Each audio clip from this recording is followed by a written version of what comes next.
你莫要走漏风声，以免引起恐慌。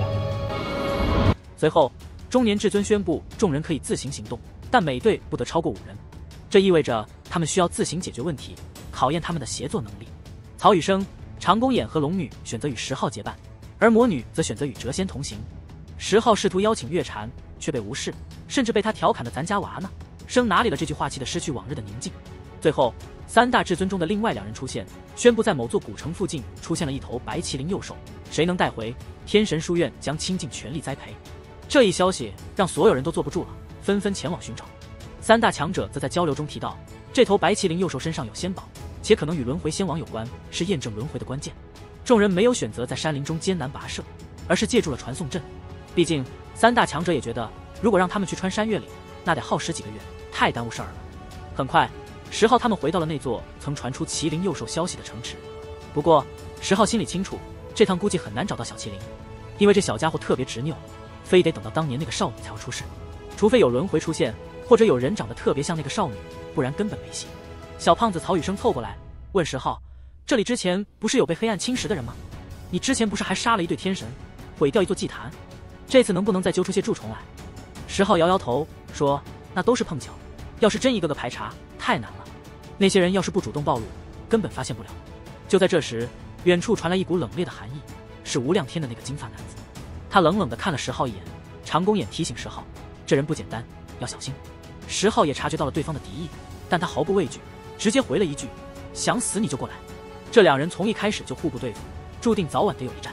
不过3大强者肯定不希望他们内耗，所以暂时还不会正面冲突。城池里人来人往，全是绝代高手的后裔。几个月来，那头白色小麒麟时不时现身，但没人能捉到它，只能干瞪眼看着。不久后，石冠王、谪仙、月禅、魔女等一众强者都来了。剑谷弟子孤剑云对宁川说，宁兄，我觉得这一切都是为你准备的。宁川没说话，但他额头上的麒麟纹确实让很多人觉得他的机缘要来了。10号也注意到了宁川，心里有点担忧，因为他知道小麒麟的主人原本是个少女，而不是宁川。要是宁川因为身上的麒麟气息得到了小麒麟的认可，那可就太遗憾了。就在这时，曹雨生发现了一些异常，那麒麟幼兽好像有些不对劲，被有心人瞒了下来。半个月后，消息传开，小麒麟再次现身时，情绪很欢快，跟以前不一样了。有人猜测，肯定有人在接近他，并且渐渐被认可了。这消息一出，整座城池都炸开了锅。小麒麟要认主了，所有人都坐不住了，纷纷猜测究竟是谁引起了小麒麟的注意。有人甚至猜测，这是否意味着6道轮回仙王的猜想成真了？10号心里也七上八下，他期待着，也忐忑着。要是真的有人能让小麒麟认可，那他可能会见到一位故人。就在这时，龙女传来消息，宁川失踪了，谪仙和石冠王追了下去。10号一听也坐不住了，大吼一声，我们也走。所有人都跟了上去，连无量天的金发青年也化作流光冲向远方。一路上，所有人都在猜测，难道小麒麟要等的人就是宁川？他们一路狂奔，进入了最危险的原始大荒。宁川很自信，只要能抢先一步见到小麒麟，就一定能得到他的认可。然而，就在他们即将到达目的地时，一位域外修士抢先一步冲了进去，结果他刚一靠近，就被地上的血蛙吞没，瞬间化为脓血。所有人都惊呆了，这地方太恐怖了。宁川却难以保持平静，他的额头越来越烫，麒麟纹自主浮现。他大喝一声，麒麟！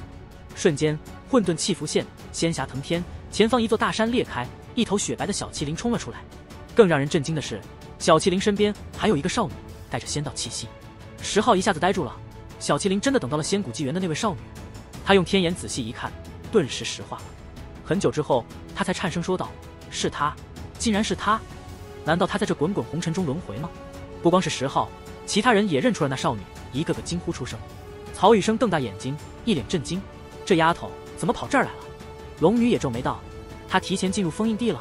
至于那些域外的天才，一个个盯着小麒麟和少女，议论纷纷。这少女难道是从仙谷纪元封印下来的，一直活到现在？天啊，一个长生者复苏了！少女看起来13、14岁，一头银发柔顺的垂到腰际，大眼睛像红宝石一样晶莹透亮，灵动得很。她看起来水灵灵的，活泼又机灵，一副鬼头鬼脑的样子，好像在琢磨怎么脱身。很快，她看到了发呆的10号，眼睛一亮，大喊：“喂，还不快救驾！我在这呢！”原来她是小兔子，不知道怎么跑到了这里，还拐跑了小麒麟。一瞬间，所有人都看向了10号，有人低语：“这丫头还有元首，难怪能得到白麒麟。曹雨生更是震惊，这丫头怎么能得到白麒麟的认可？那可是跟真龙、天凤一样珍贵的存在啊！小兔子平时人畜无害，有点小可爱，可这次却办了件惊天动地的大事，让曹雨生都傻了眼。石浩也是一脸震惊，小兔子怎么做到的？难道她是仙骨少女的转世？可他仔细一想，小兔子和那少女完全不像，容貌、神魂都不一样，气质倒是有点像，但也不至于啊。石浩怀疑小麒麟是不是被小兔子给忽悠了。喂，石浩大叔，你听到了吗？我在喊你呢。小兔子不高兴了，直接叫石浩大叔。石浩当场黑脸，他才20岁啊。龙女和长公眼在一旁偷笑，长公眼还冲小兔子挥手。小兔子继续喊：长公眼大叔，死胖子，你们也快来救我啊！长公眼一脸无奈，曹雨生则气得直磨牙。太阴玉兔被挡住了去路，宁川站在最前面，神色不善，根本不打算放他过去。域外的那些人也围了上来，他们从3000州的修士口中得知，这少女不是上一纪元的人，而是此世的太阴玉兔。很快，人越来越多，谪仙、魔女、石冠王、月蝉、石翼、三弹天君等年轻至尊都来了，场面一下子热闹起来。小兔子急得大喊：救命啊！不要抢我的小不点！魔女和月蝉忍不住笑出声，他们都知道石浩在下界时被人叫小不点，结果小兔子给麒麟也起了这个名字，真是太搞笑了。石浩无奈地对小兔子说：你再乱说话，我们可不救你了。小兔子不开心了，瞪着大眼睛看着他们。就在这时，有人出手了，一头天狼化出本体，扑向小麒麟。石浩、龙女、曹雨生都准备出手，长公眼更是弯弓搭箭。然而宁川抢先一步，一声长啸，浑身光芒大作，额头的麒麟纹扩散开来。他一拳轰出，天崩地裂，直接击向天狼。旁边有人想阻挡，却被宁川一拳击飞，连武器都爆碎。宁川的强大让所有人都倒吸一口凉气，他竟然掌握了麒麟术。小麒麟看到宁川，眼神里满是好奇和不解。宁川开始跟小麒麟传音，试图让他靠近自己。这下子所有人都紧张起来，要是小麒麟亲近宁川，那可就麻烦了。宁川的威胁比小兔子大多了，他跟麒麟族有着莫大的关系。小白，过来！小兔子急了，直接叫小麒麟的名字，想要把他抱起来。小麒麟犹豫了一下，看了看宁川，又看了看小兔子，最后直接跳到了小兔子的怀里。小兔子开心极了，抱着小麒麟直跃。宁川和金发青年都急了，一起出手想要抢走小麒麟。石浩大喝一声：滚开！他的速度太快了，瞬间挡在小兔子身前，左手施展轮回拳，右手施展柳神法，同时迎击两大高手。一声巨响，天宇炸开，山川倾覆，一切都在瞬间变得模糊。当烟尘散去，石浩岿然不动，黑色长发随风飘舞，双目幽邃，挡住了宁川和金发青年。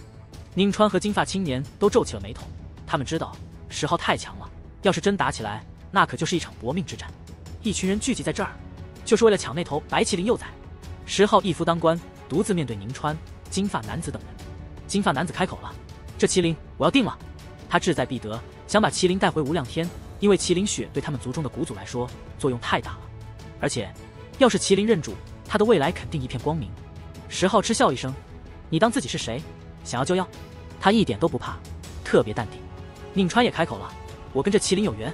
金发男子笑了笑说：天神书院很有可能建在无量天，我希望能跟你们和睦相处。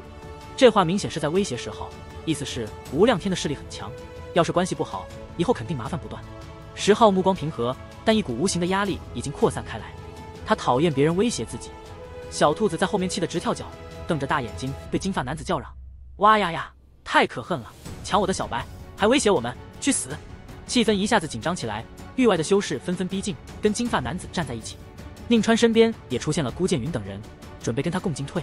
长公眼、龙女、曹雨生也站到了石浩这边，跟他们对峙。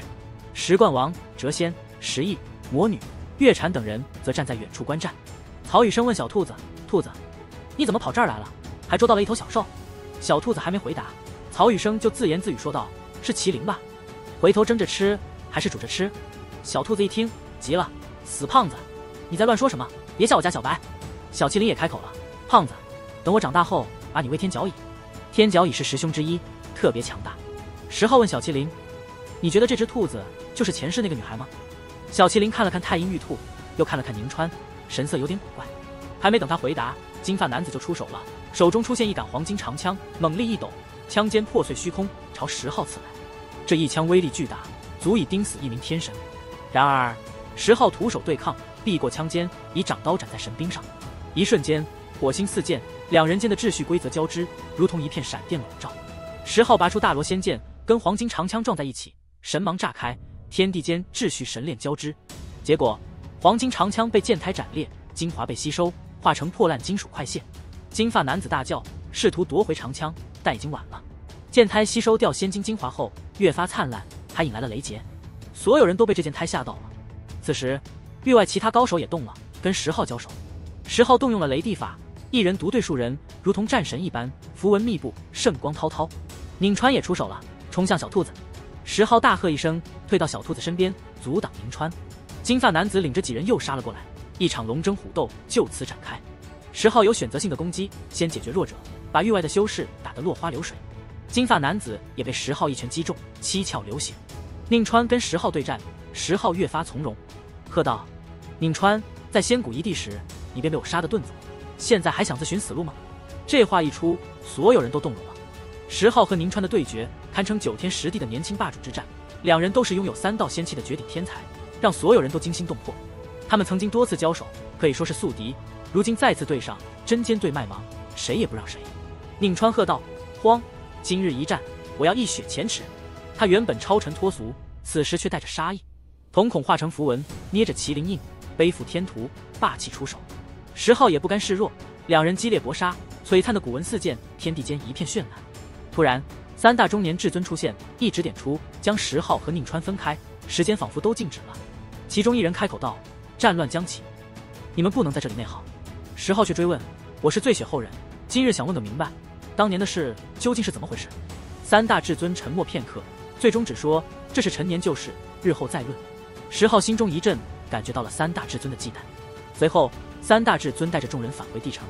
地城磅礴浩瀚，城墙由星辰堆砌而成，威压天地，神秘莫测。10号他们再次来到这里，却依然没有资格进入。3大至尊将太阴玉兔和麒麟幼崽带走，众人只能在方室中自由活动。10号在这里遇到了许多熟人，包括真古、藤一、凤舞、左小迪、木子萧等。真古拥有黄金血统，藤一来自昔日的皇族，凤舞是天仙书院的杰出传人。10号还看到了青衣，如今他的实力不容小觑，早已修出一道仙气。10号走上前去，笑着对青衣说：“青衣，终于再相见了。”青衣的脸微微泛红，显得有些尴尬。10号却毫不在意，直接提起当年的约定：“你曾说过，我若是进入仙谷遗迹后独占鳌头，天下第一，你要怎样做？”青衣的脸更红了，他试图耍赖：“哪有？当初是你无赖。”10号却抓住他的手臂，不让他逃走。“你曾说过我会以身相许。”青衣瞪着他，却说不出话来。就在这时，月禅开口了：“放手！”他的声音很低，却带着一丝威严。10号却回头看着他，调侃道：“关你什么事？你确信要跟我们一同进入天神书院？”月禅的脸色瞬间变得复杂，他意识到，如果进入天神书院，那两人腻在一起，对他来说，当真是炼狱式的折磨。